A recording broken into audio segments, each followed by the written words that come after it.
የአፍሪካ ሀገራት ከቅኝ ግዛት ነፃ ከወጡ በኋላ በውጭ እርዳታ ላይ የተመሰረተ ኢኮኖሚ መከተል ጀመሩ። ይህ የሆነበት ምክንያት አብዛኞቹ ሀገራት ከቅኝ ግዛት የወጡት ደካማ ኢኮኖሚና ውስን ሀብት ይዘው በመሆኑ ነው። በተጨማሪም በቀዝቃዛው ጦርነት ወቅት የአሜሪካና የሶቪየት ህብረት ተጽዕኖ ለአፍሪካ ሀገራት የውጭ እርዳታ እንዲጨምር አስተዋጽኦ አድርጎ ነበር። ይህ የውጭ እርዳታ ጥገኝነት አሁንም በብዙ የአፍሪካ ሀገራት ላይ ከፍተኛ ተጽዕኖ በማሳደር ላይ ይገኛል።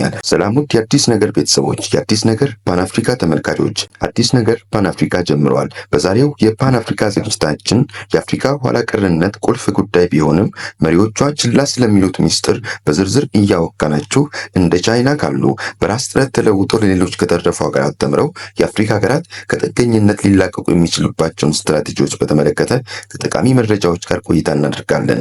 ውድ ተመልካቾቻችን ከግነት የጸዱና በመረጃና በማስረጃ ላይ የተደራጁ ወቅታዊና ፈጣን መረጃዎችን ለማግኘት ቻናላችንን ሰብስክራይብ፣ የድካማችን ፍሬ ለብዙዎች እንዲዳረስ ቪዲዮዎቻችንን ላይክ እና ሼር እንዲሁም የምናዘጋጃቸው በርከት ያሉ መረጃዎች በፍጥነት እንዲደርሷችሁ የደወል ምልክቷን ኦል ማድረጋችሁን አትርሱ።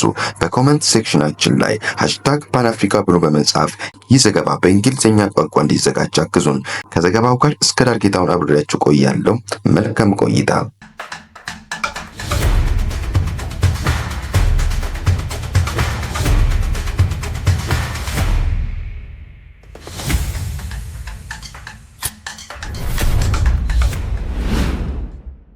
ዩኤስኤድ በአፍሪካ ውስጥ ትልቁ የውጭ እርዳታ ሰጪ ድርጅት ነው።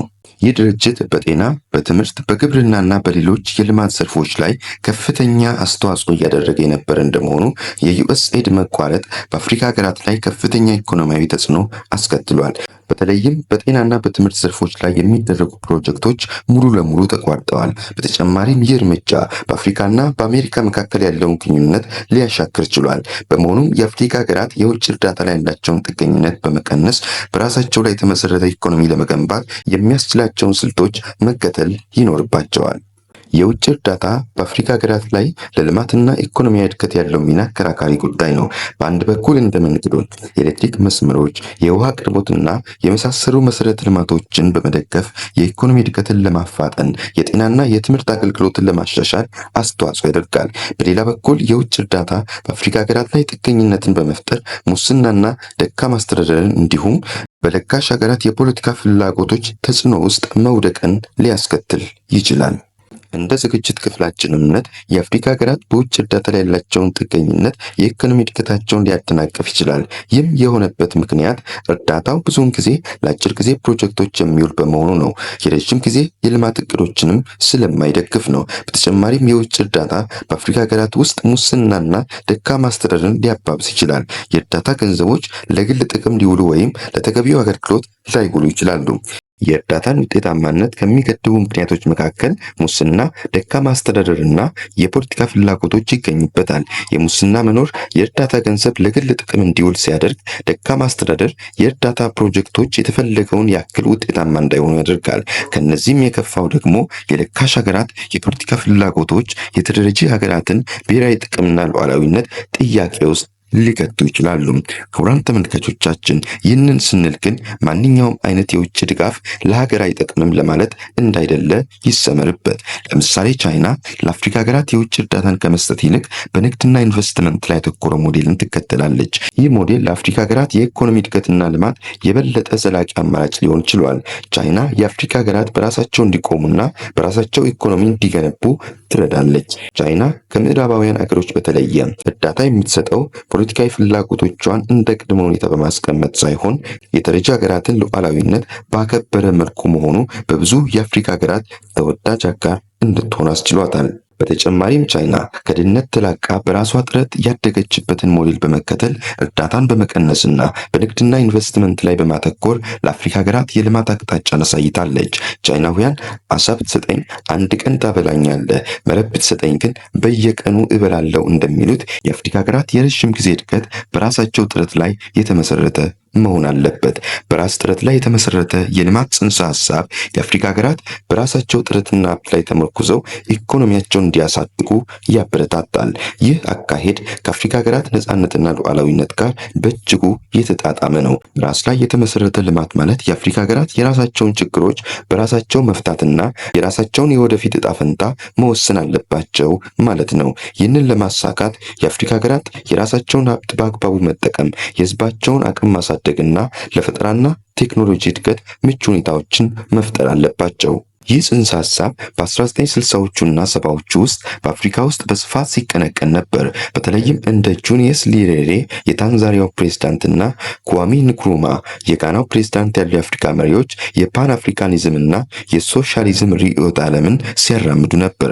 እነዚህ መሪዎች የአፍሪካ ሀገራት ከቅኝ ግዛት ነጻነታቸውን ካገኙ በኋላ በራሳቸው መንገድ የኢኮኖሚ ልማት እንዲከተሉ የሚያስችሉ ምክረ ሐሳቦችን ያቀነቁን ነበር። አንዳንድ የአፍሪካ ሀገራት የመሪዎቹን ሐሳብ በመከተል የራሳቸውን ጥረት ቢያደርጉም የተሳካላቸው እንዳሉ ሁሉ ከደካማ አስተዳደር የተነሳ ያልተሳካላቸውም አሉ። ለምሳሌ ታንዛኒያ በኒሬሬ አመራርነት ሙጁማ የተባለ የጋራ እርሻ ፕሮግራምን በመጀመር የተወሰነ ስኬት አስመዝግባ ነበር።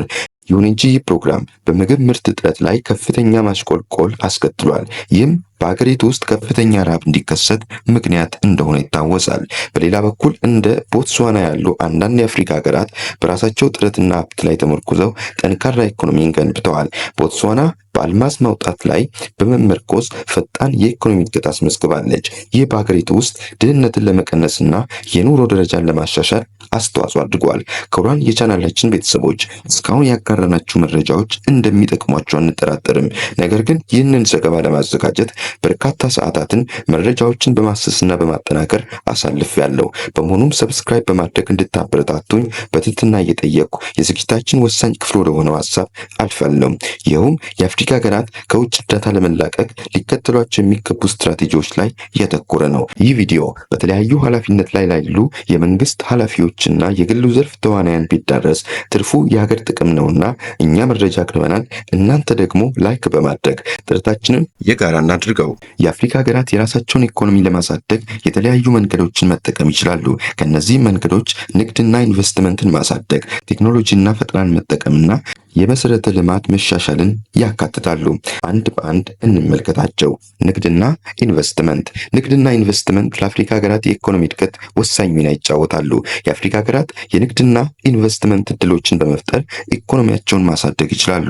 ለምሳሌ የአፍሪካ ሀገራት የንግድ እንቅፋቶችን በማስወገድ የውጭ ኢንቨስትመንትን በመሳብና ሀገር በቀል የንግድ ተቋማትን በማበረታታት ኢኮኖሚያቸውን ማሳደግ ይችላሉ። ቴክኖሎጂና ፈጠራ። ቴክኖሎጂና ፈጠራ ለአፍሪካ ሀገራት የኢኮኖሚ እድገትና ልማት ትልቅ አስተዋጽኦ ያደርጋል። የአፍሪካ ሀገራት ቴክኖሎጂንና ፈጠራን በመጠቀም አዳዲስ ኢንዱስትሪዎችን መፍጠርና ኢኮኖሚያቸውን ማሳደግ ይችላሉ። ለምሳሌ የአፍሪካ ሀገራት የቴክኖሎጂ ማዕከላትን በመፍጠር ወጣቶችን በቴክኖሎጂ በማሰልጠንና ለቴክኖሎጂ ፈጠራዎች የገንዘብ ድጋፍ በመስጠት ኢኮኖሚያቸውን ማሳደግ ይችላሉ። መሰረተ ልማት። መሰረተ ልማት ለአፍሪካ ሀገራት የኢኮኖሚ እድገት ወሳኝ ነው።